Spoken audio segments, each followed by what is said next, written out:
బిచ్చగాడు బహుశా ఈ సినిమా విడుదలైంది అన్న విషయం కూడా చాలా మంది సినీ ప్రేక్షకులకు తెలియకపోవచ్చు. ఎందుకంటే బిచ్చగాడు విడుదలైన తరువాత వారంలో ప్రిన్స్ మహేష్ బాబు నటించిన బ్రహ్మోత్సవం విడుదల కానుందన్న ఉత్సాహం బిచ్చగాడిని కనుమరుగు చేసింది. అయితే సరిగ్గా వారం ముగిసిన సమయానికి బ్రహ్మోత్సవం సినిమాను పక్కన పెట్టి ఎగ్జిబిటర్లు బిచ్చగాడు సినిమా ప్రింట్లను తెప్పించుకుని ప్రదర్శించారు. అప్పటికే బిచ్చగాడు దెబ్బకు బ్రహ్మోత్సవం కెవ్వు కేక పెట్టింది.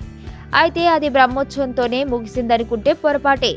అప్పటి వరకు బాక్సాఫీసుని ఏలిన సరైనోడు సినిమాను, అలాగే ఆ తర్వాత బాక్సాఫీస్ వద్ద తన సత్తాను చాటిన ఆ సినిమా ప్రభంజనాన్ని కూడా తట్టుకుని ఇప్పటికీ దాదాపు 70% ఆక్యుపెన్సీతో విజయవంతంగా ప్రదర్శించబడుతోంది.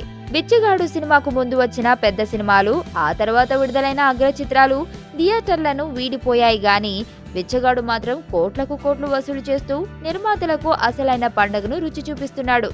తాజాగా ఈ సినిమా కలెక్షన్స్ కు సంబంధించి నిర్మాత ఒక ప్రకటన చేశారు.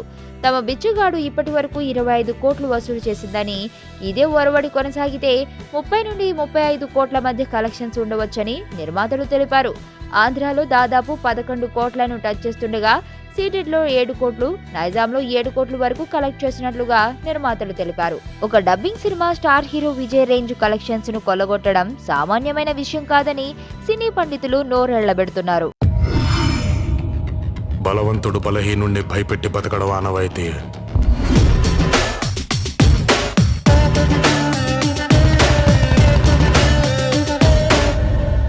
బట్ ఫర్ అ చేంజ్, ఆ బలహీనుడి పక్కన కూడా ఒక బలం ఉంది.